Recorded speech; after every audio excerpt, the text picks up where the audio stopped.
Oke, silakan Yoke, boleh mulai. Ya Pak, selamat pagi Bapak Ibu Saudara. Bersyukur buat pagi hari ini kepada Tuhan. Mari kita satukan hati kita, kita bersatu di dalam doa. Kami bersyukur Tuhan buat pagi hari ini. Terima kasih Kau sudah sertai kami sepanjang malam, kami boleh beristirahat dengan baik. Pagi hari ini Tuhan, kembali kami bangun. Kau yang menyertai kami Tuhan sepanjang hari ini. Kami bawa ucapan syukur kami kepadamu Tuhan. Naikkan pujian kami kepadamu Tuhan. Terima kasih Bapak, terima kasih. Lebih dari segala berharap padamu, lebih dari para penjaga, berharap fajar pagi. Begitu rindu hatiku berada denganmu. Alangkah dalam kasih memenuhi hidupku.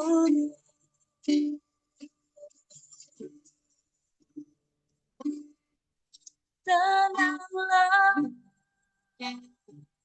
jiwaku dalam dalam sayangmu, menembus hawa pandang kemuliaan satu.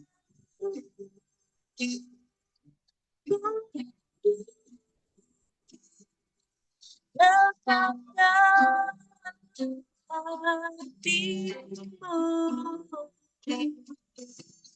mengikuti rencanamu.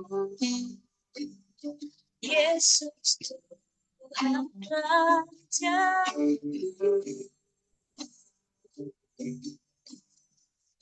biar ini jadi kerinduan kami Tuhan. Lebih dari segala berharap padamu, lebih dari para penjaga, berharap fajar pagi. Begitu rindu hati berada denganmu. Alam kasih memenuhi hidupku.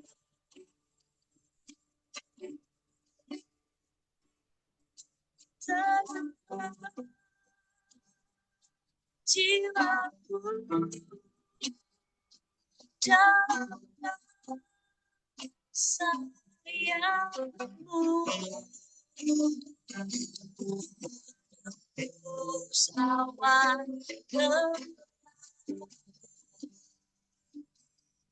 dan kemuliaan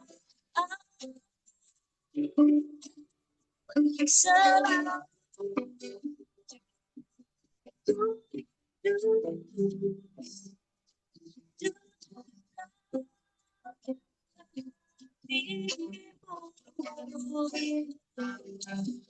mengikuti rencana.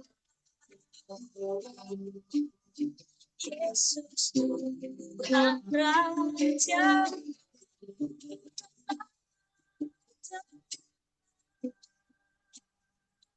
jiwaku dalam nama sekiranya dan berusaha gelap dan kemuliaan seperti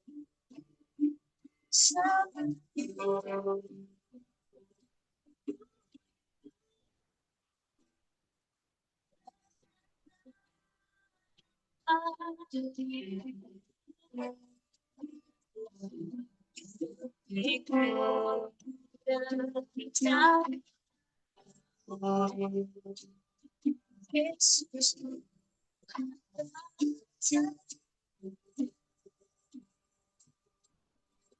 Mari kita ulangi pujian ini.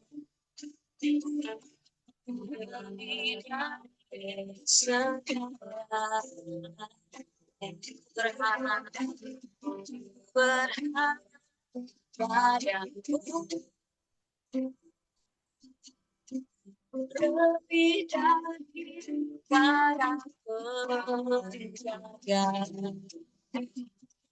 harapan jatuh bagi begitu rindu begitu rindu hati berada dekat berada dekat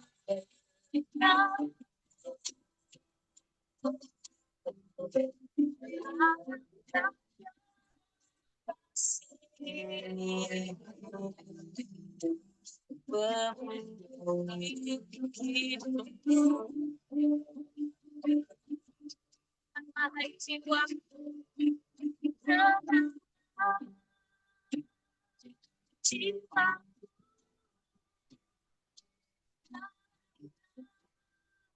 sayang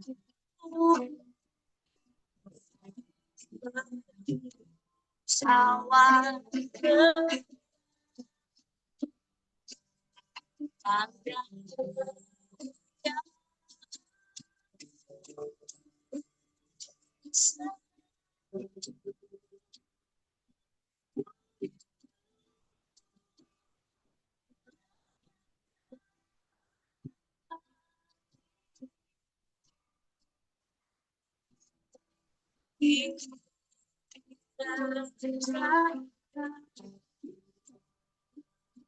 Yesus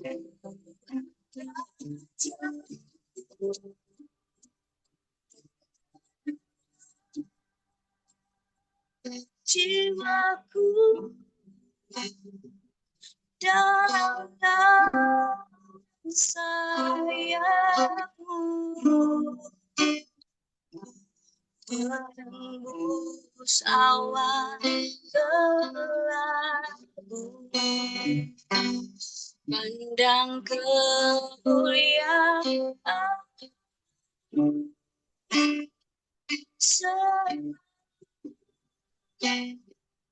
ku rindu lekat hatimu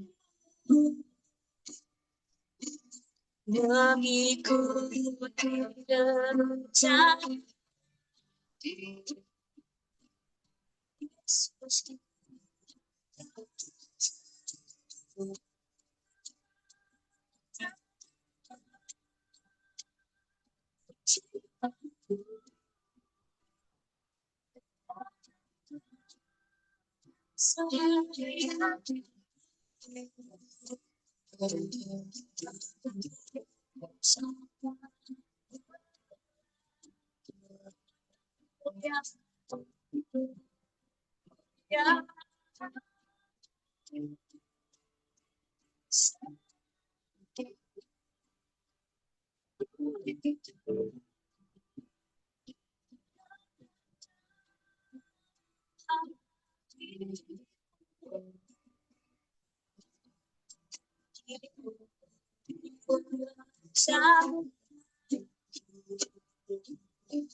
Yesus,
Terima kasih Tuhan.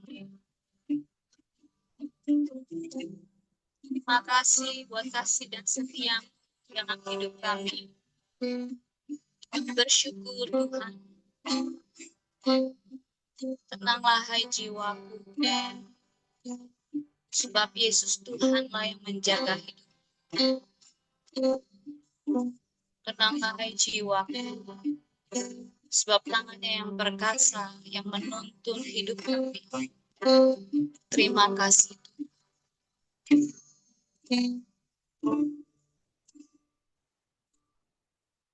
Terima kasih. Tenanglah kini hatiku. Tenanglah kini hati Tuhan, memimpinlah kami. Amin. Di setiap saat dan tetap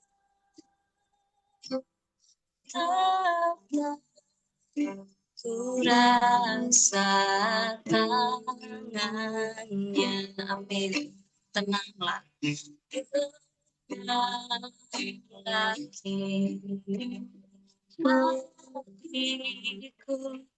Tuhan memimpinlah kami di setiap saat dan ketika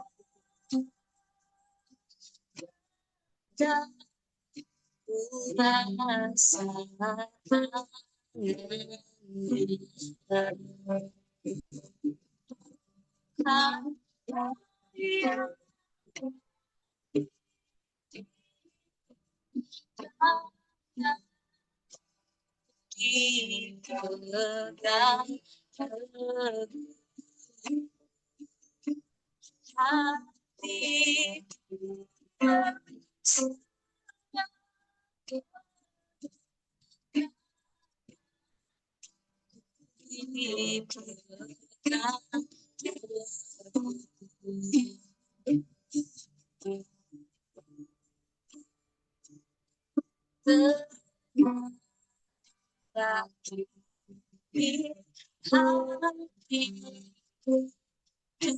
Tuhan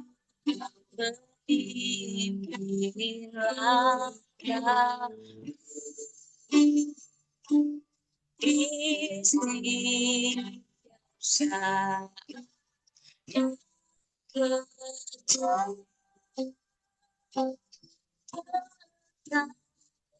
ku rasa tangannya.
dipegang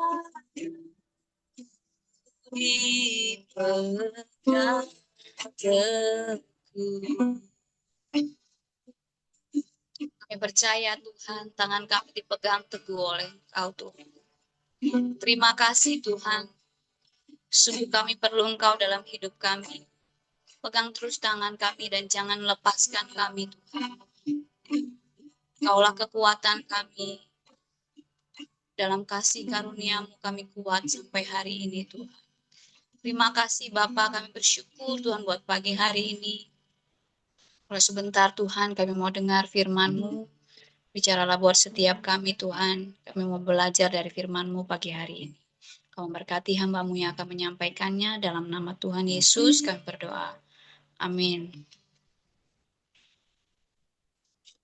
Baik, selamat pagi Bapak Ibu. Terima kasih Yoga yang sudah memimpin kita untuk menyembah Tuhan pada pagi ini. Pagi ini kita sampai ke pasal yang ke-29 setelah Yakub berkonflik dengan Esau karena Yakub memperebutkan hak kesulungan dari Esau dan dia tentu takut oleh ancaman akan dibunuh oleh Esau, dan juga karena Ishak dan Ribka juga tidak mau Yakub mengambil istri dari orang-orang penduduk lokal, orang-orang Het atau orang-orang Kanaan, maka mereka akhirnya menyarankan supaya Yakub pergi ke rumah saudaranya Ribka, yaitu Laban, tempat asal mereka, dan ini adalah perjalanan bagaimana nanti perjumpaan Yakub dengan Rahel calon istrinya dan pamannya Laban, kemudian bagaimana selama di rumah Laban terjadi kesepakatan antara Yakub dengan Laban tentang upah yang harus diterima oleh Yakub selama dia bekerja dengan Laban pamannya, dan kita nanti akan melihat bagaimana Yakub Laban menipu Yakub ya dengan memberikan Lea sebagai istrinya yang dijanjikan, padahal sesungguhnya yang dijanjikan adalah Rahel semula ya. Dan akhirnya Yakub pun mendapatkan Rahel setelah lebih 2 kali 7 tahun yang bekerja di rumah Laban. Ini adalah kisah yang sudah sering kita dengar, tapi mari kita baca sekali lagi, mari kita diskusikan sekali lagi supaya kita mendapatkan mungkin hal-hal yang baru yang bisa kita terapkan di dalam kehidupan kita masing-masing. Saya akan mulai membaca perikop yang pertama, Yakub di rumah Laban, ayat 1. Kemudian berangkatlah Yakub dari situ dan pergi ke negeri Bani Timur. Ketika ia memandang sekelilingnya, dilihatnya ada sebuah sumur di padang dan ada 3 kumpulan kambing domba berbaring di dekatnya. Sebab dari sumur itulah orang memberi minum kumpulan-kumpulan kambing domba itu, adapun batu penutup sumur itu besar. Dan apabila segala kumpulan kambing domba itu digiring berkumpul ke sana, maka gembala-gembala menggulingkan batu itu dari mulut sumur, lalu kambing domba itu diberi minum, kemudian dikembalikanlah batu itu lagi ke mulut sumur itu. Bertanyalah Yakub kepada mereka, "Saudara-saudara, dari manakah kamu ini?" Jawab mereka, "Kami ini dari Haran." Lagi katanya kepada mereka, "Kenalkah kamu Laban, cucu Nahor?" Jawab mereka, "Kami kenal." Selanjutnya katanya kepada mereka, "Selamatkah ia?" Jawab mereka, "Selamat, tetapi lihat, itu datang anaknya perempuan Rahel dengan kambing dombanya." Lalu kata Yakub, "Hari masih siang, belum waktunya untuk mengumpulkan ternak. Berilah minum kambing dombamu itu, kemudian pergilah menggembalakannya lagi." Tetapi jawab mereka, "Kami tidak dapat melakukan itu selama segala kumpulan binatang itu belum berkumpul. Barulah batu itu digulingkan dan mulut sumur dan dari mulut sumur dan kami memberi minum kambing domba kami." Selagi ia berkata-kata dengan mereka, datanglah Rahel dengan kambing domba ayahnya, sebab dialah yang menggembalakannya. Ketika Yakub melihat Rahel, anak Laban saudaranya ibunya, serta kambing domba Laban, ia datang mendekat, lalu menggulingkan batu itu dari mulut sumur dan memberi minum kambing domba itu. Kemudian Yakub mencium Rahel serta menangis dengan suara keras. Lalu Yakub menceritakan kepada Rahel bahwa ia sanak saudara ayah Rahel dan anak Ribka. Maka berlarilah Rahel menceritakannya kepada ayahnya. Segera sesudah Laban mendengar kabar tentang Yakub, anak saudaranya itu, berlarilah ia menyongsong dia, lalu mendekap dan mencium dia, kemudian membawanya ke rumahnya. Maka Yakub menceritakan segala hal ihwal kepada Laban. Ya, jadi setelah disuruh oleh ayahnya Ishak dan ibunya Ribka, akhirnya si Yakub ini pergi ke rumah Laban, ya. Tapi kita bisa melihat penulisan daripada kitab Kejadian 29 ini begitu cepat ya, karena cukup dengan satu dua ayat, di ayat yang pertama dan ayat yang kedua. Kemudian berangkatlah Yakub dari situ dan pergi ke negeri Bani Timur. Ketika ia memandang sekelilingnya, dilihatnya ada sebuah sumur di padang dan ada 3 kumpulan kambing domba berbaring di dekatnya. Ya, jadi tidak panjang atau tidak bisa dibilang kesannya tidak panjang atau tidak susah perjalanan Yakub untuk bertemu dengan kampungnya Laban atau daerahnya Laban, ya. Walaupun nanti kita bisa melihat kalau kita cari-cari di Google, ya, jarak antara Bethel itu dengan Berseba itu 100 kilometer, cukup jauh, ya. Dan jarak dari Berseba ke Haran itu ternyata jauh sekali, 5.340 kilometer. Jadi cukup jauh, cukup panjang sebenarnya perjalanannya. Tetapi dalam kitab Kejadian 29 ini hanya 1-2 ayat sudah ketemu si Yakub dengan kampungnya Laban, ya. Bisa kita artikan maknanya adalah bagaimana Tuhan menyertai Yakub, ya, sehingga dia dapat dengan segera bertemu dengan eh, kampung halaman pamannya Laban, dan nanti kita lihat bagaimana tujuannya di situ akhirnya tercapai, ya, rencana Tuhan bisa digenapi di dalam kehidupannya.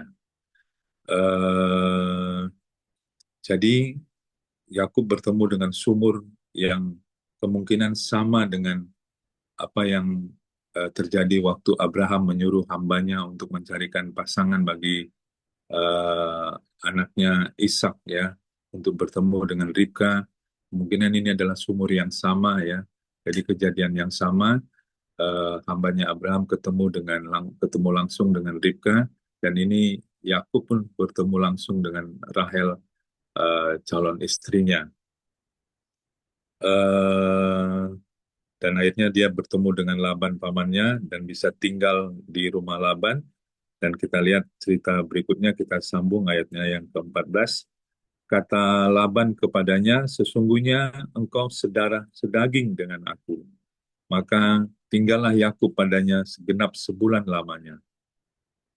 Kemudian berkatalah Laban kepada Yakub, masakan karena engkau adalah sanak saudaraku, engkau bekerja padaku dengan cuma-cuma. Katakanlah kepadaku apa yang patut menjadi upahmu. Laban mempunyai 2 anak perempuan, yang lebih tua namanya Lea dan yang lebih muda namanya Rahel. Lea tidak berseri matanya, tetapi Rahel itu elok sikapnya dan cantik parasnya. Yakub cinta kepada Rahel, sebab itu ia berkata, aku mau bekerja padamu 7 tahun lamanya untuk mendapatkan Rahel anakmu yang lebih muda itu. Sahut Laban, lebih baiklah ia kuberikan kepadamu daripada kepada orang lain, maka tinggallah padaku. Jadi setelah bekerja kepada Laban pamannya selama sebulan, akhirnya mereka membuat sebuah kesepakatan, ya, bahwa Laban akan memberikan upah kepada Yakub karena telah bekerja di dalam rumahnya mengurus ternak-ternak mereka, ya. Dan kesepakatan itu adalah eh, nanti setelah bekerja selama 7 tahun, ya, Yakub akan mendapatkan Rahel, adiknya Lea, ya, anaknya si Laban untuk menjadi istrinya atau calon istrinya, ya. Dan itu pun terjadi, dan akhirnya Yakub bekerja selama 7 tahun kepada Laban. Ayat yang ke-20, jadi bekerjalah Yakub 7 tahun lamanya untuk mendapatkan Rahel itu, tetapi yang 7 tahun itu dianggapnya seperti beberapa hari saja karena cintanya kepada Rahel. Sesudah itu berkatalah Yakub kepada Laban, berikanlah kepadaku bakal istriku itu, sebab jangka waktuku telah genap supaya aku akan kawin dengan dia. Lalu Laban mengundang semua orang di tempat itu dan mengadakan perjamuan. Tetapi pada waktu malam diambilnyalah Lea, anaknya, lalu dibawanya kepada Yakub. Maka Yakub pun menghampiri dia. Lagi pula Laban memberikan Zilfa, budaknya perempuan, kepada Lea, anaknya itu menjadi budaknya. Tetapi pada waktu pagi tampaklah bahwa itu Lea. Lalu berkatalah Yakub kepada Laban, apakah yang kau perbuat terhadap aku ini? Bukankah untuk mendapatkan Rahel aku bekerja padamu? Mengapa engkau menipu aku? Jawab Laban, tidak biasa orang berbuat demikian di tempat kami ini, mengawinkan adiknya lebih dahulu daripada kakaknya. Genapilah dahulu 7 hari perkawinanmu dengan anakku ini, kemudian anakku yang lain pun akan diberikan kepadamu sebagai upah, asal engkau bekerja pula padaku 7 tahun lagi. Jadi kita tahu, ya,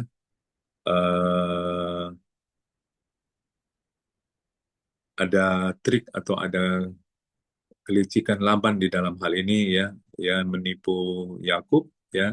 Setelah genap 7 tahun Yakub bekerja dengan sangat giat, ya, dan bersemangat karena cintanya kepada Rahel, ya, karena dia begitu eh, cinta, ya, begitu naksir kepada Rahel, ya, sehingga 7 tahun yang cukup panjang sebenarnya, ya, dia lalui dengan semangat, dengan rasanya singkat saja, ya. Dan setelah selesai 7 tahun dia menagih janjinya kepada Laban pamannya, tetapi kita tahu ceritanya, endingnya bahwa akhirnya Laban memberikan Lea, ya, bukan Rahel, ya. Dan kemudian Laban meminta supaya untuk mendapatkan Rahel, eh, Yakub harus bekerja 7 tahun lagi kepadanya. Dan kita lanjutkan ayat 28, maka Yakub berbuat demikian, ia menggenapi ke 7 hari perkawinannya dengan Lea, kemudian Laban memberikannya kepada Rahel, anaknya itu menjadi istrinya. Lagi pula Laban memberikan Bilha, budaknya perempuan, kepada Rahel, anaknya itu menjadi budaknya. Yakub menghampiri Rahel juga, malah ia lebih cinta kepada Rahel daripada kepada Lea. Demikianlah ia bekerja pula pada Laban 7 tahun lagi. Ya, jadi dari perikop yang pertama ini, ya, eh, tentu sudah sering kita dengar, ya, dan satu hal yang eh, sering diulang-ulang dan sering dibahas, ya. Tapi hari ini boleh diingatkan kembali kepada kita, kita bisa belajar satu hal, yaitu yang pertama tentu hukum tabur tuai, ya. Apa yang kita tabur, ya, akhirnya kita tuai juga, ya.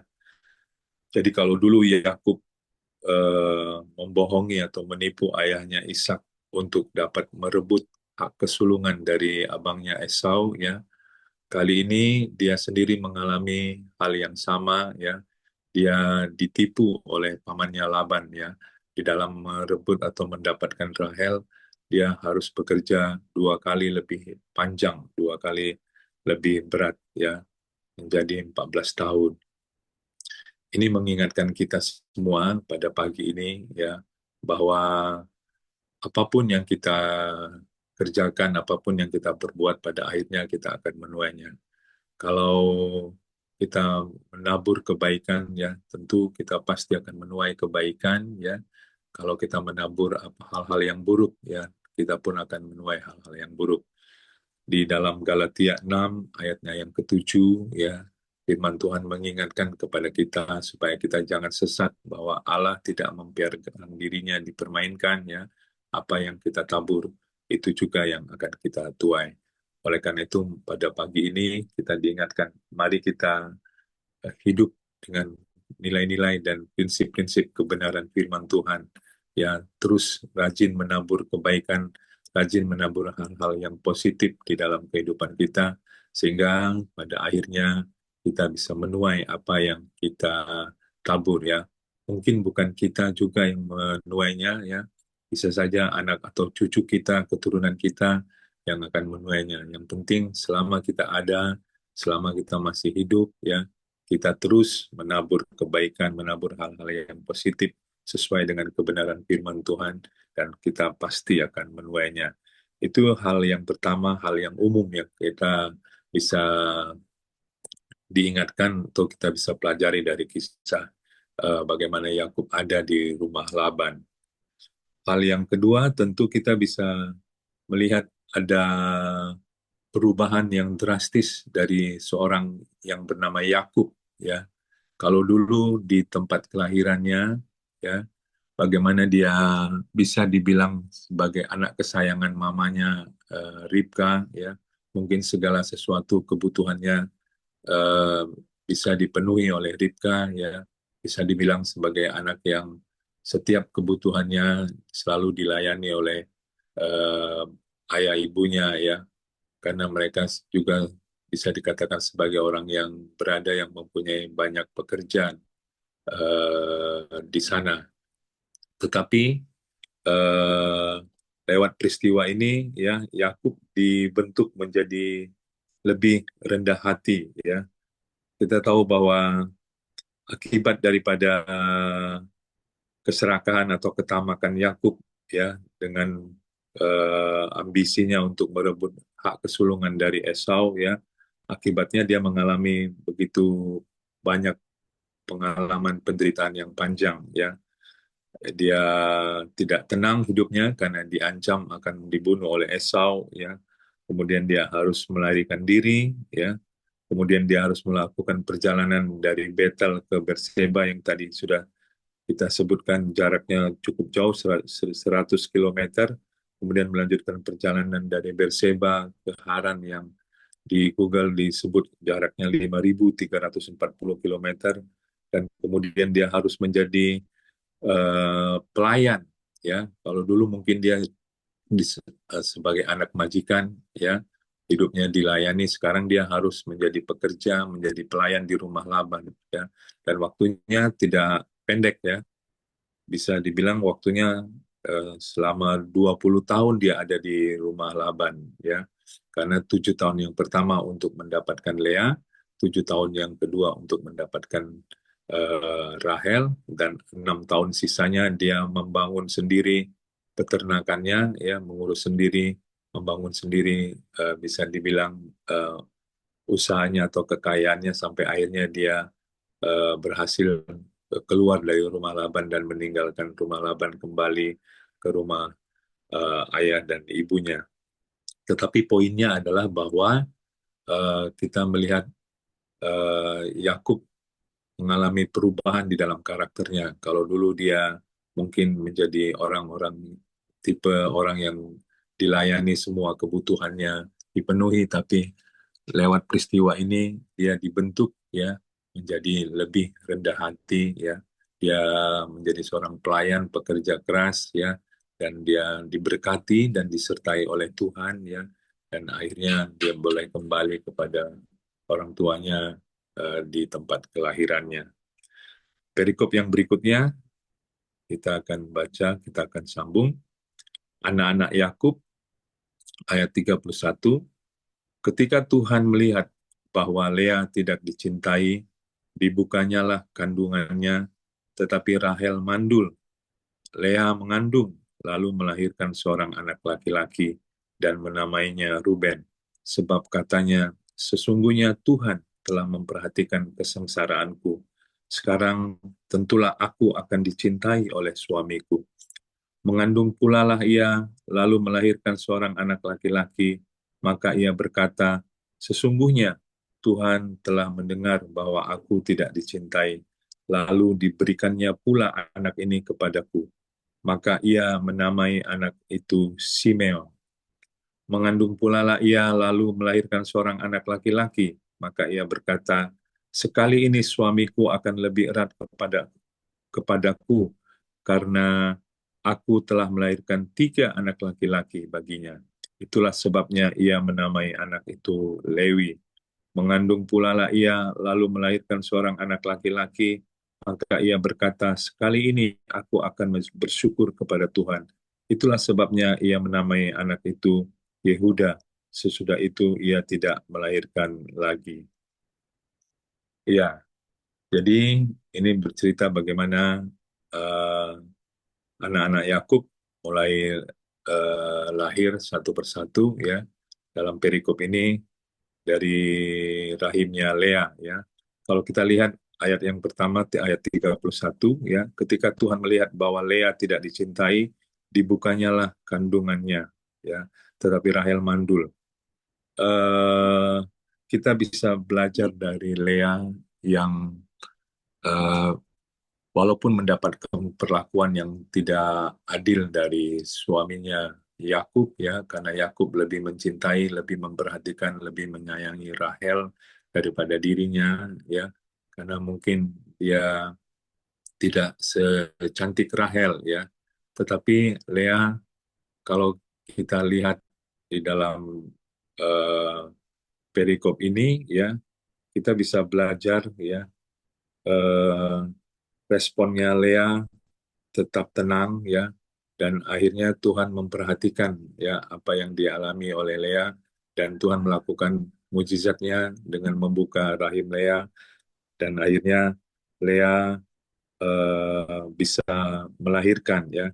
Jadi Lea tetap rendah hati ya untuk menerima ketidakadilan suaminya Yakub, sehingga Tuhan membuka rahimnya, sehingga lahirlah anak-anak dari Lea, yaitu kita lihat tadi ada Ruben ya, ada Simeon, ada Lewi, ada Yehuda ya.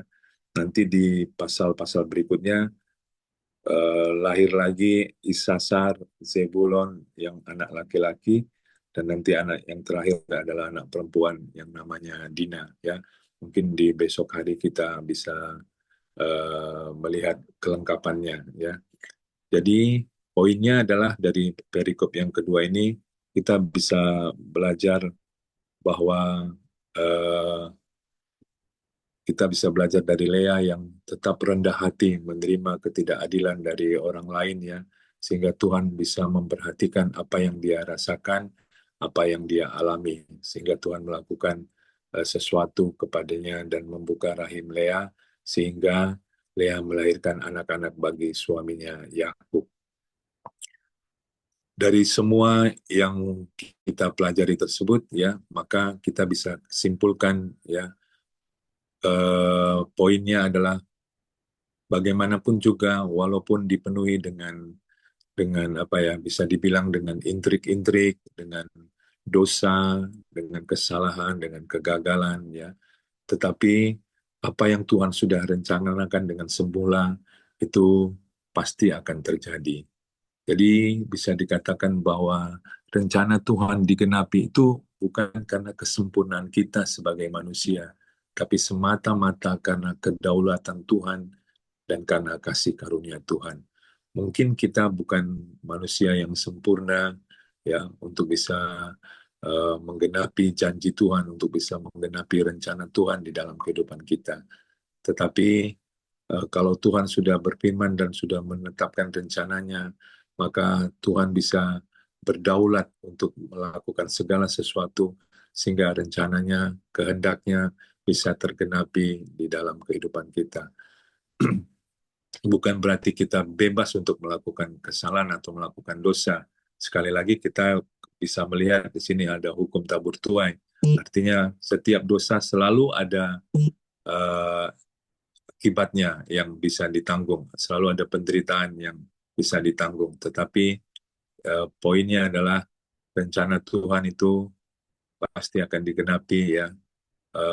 Sekalipun kita manusia, kita umatnya, kita hamba-hambanya tidak sempurna, penuh dengan kelemahan, penuh dengan kecacatan, ya, penuh dengan kegagalan. Tapi kalau Tuhan sudah berjanji, Tuhan sudah berfirman, Dia pasti akan menggenapi kehendaknya di dalam kehidupan kita. Oleh karena itu, mari kita belajar untuk peka, untuk dan taat melakukan apa yang Tuhan kehendaki, sehingga rencananya boleh digenapi dalam kehidupan kita dan banyak orang boleh diberkati lewat kehidupan kita. Itu beberapa poin yang bisa saya sharingkan pada pagi ini ya. Karena Pak Heri tidak ada, mungkin teman-teman Bapak Ibu boleh menambahkan apa yang Bapak Ibu mungkin dapat dari sudut pandang yang lain ya, supaya bisa melengkapi diskusi kita pada pagi ini. Silakan Bapak Ibu yang mungkin rindu untuk membagikan sesuatu kepada kita. Ada Pak Yosia, ada Pak Simon mungkin, atau yang lain, Ibu Nova, ada Ibu Irianti, di absen satu-satu. Kalau dari saya sudah cukup jelas, Pak. Oh, gitu. Ya, Mungkin ada yang lain, Pak. Ada pengalaman-pengalaman atau kesaksian-kesaksian, Pak.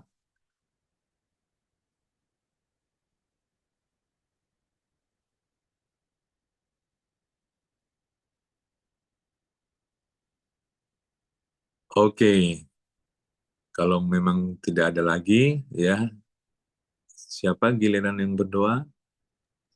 saya, Pak. Oke, silakan, Pak. Oke, mari kita bersatu dalam doa. Bapak, terima kasih buat firman-Mu pagi ini ya Tuhan. Kami bersyukur dapat hadir di Koram Deo pagi ini. Terima kasih buat firman-Mu yang kembali mengingatkan setiap kami Tuhan, untuk terus mengingat bahwa ada hukum tabur tuai di dalam kehidupan ini Tuhan. Oleh sebab itu, biarlah setiap kami terus melakukan kebaikan seturut dengan firman-Mu ya Bapa. Kami mau belajar rendah hati, kami mau belajar taat ya Bapa untuk melakukan firman Tuhan. Terima kasih Tuhan, kami berdoa buat Pak Ramli yang pagi ini telah menyampaikan sebagian dari isi hati-Mu ya Bapa. Biarlah Engkau terus Tuhan memberkati kesehatannya ya Bapa. Apa yang dia lakukan Tuhan, baik itu di dalam pekerjaan, di dalam pelayanan, semuanya mendatangkan kebaikan bagi kehidupannya ya Tuhan. Terima kasih Tuhan, terus Engkau maksimalkan dia di dalam keluarganya menjadi imam, membawa istri dan anaknya kepada Engkau ya Tuhan. Kami juga berdoa buat pelayanannya ya Tuhan, berkati juga jemaatnya ya Tuhan. Juga berdoa buat istrinya ya Tuhan, Engkau maksimalkan menjadi penolong bagi kehidupan Pak Ramli ya Bapak. Berkati juga anak-anaknya ya Tuhan, oleh tunduk taat kepada Engkau dan kepada kedua orang tuanya ya Tuhan.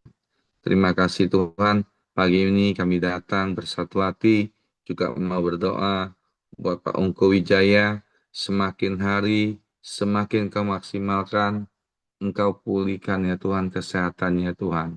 Beri dia kekuatan, pencerahan, semangat yang baru Tuhan, untuk terus mulai boleh melatih otot-ototnya, sehingga dia dapat berjalan kembali.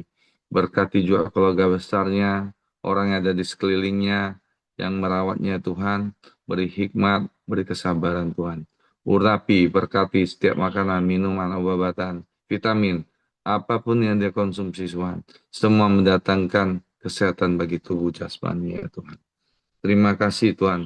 Pagi ini kami juga bersatu hati, mau berdoa Tuhan, buat acara ulang tahun Pelita, tanggal 12 dan 19 Juli ya Tuhan.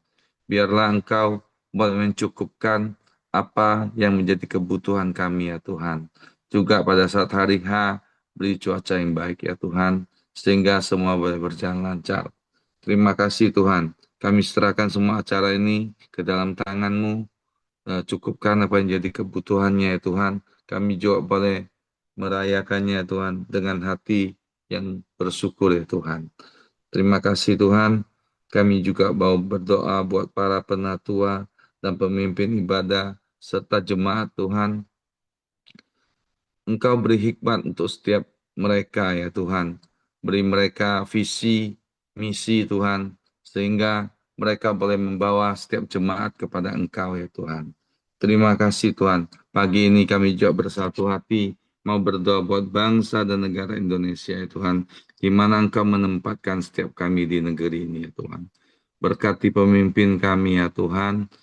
Dan presiden, wakil presiden Tuhan, para menteri, para anggota dewan ya Tuhan, mereka boleh Engkau beri hikmat ya Tuhan, beri marifat ya Tuhan, sehingga setiap keputusan yang mereka ambil Tuhan, mereka takut akan Engkau dan membawa bangsa negara ini menuju kesejahteraan ya Tuhan.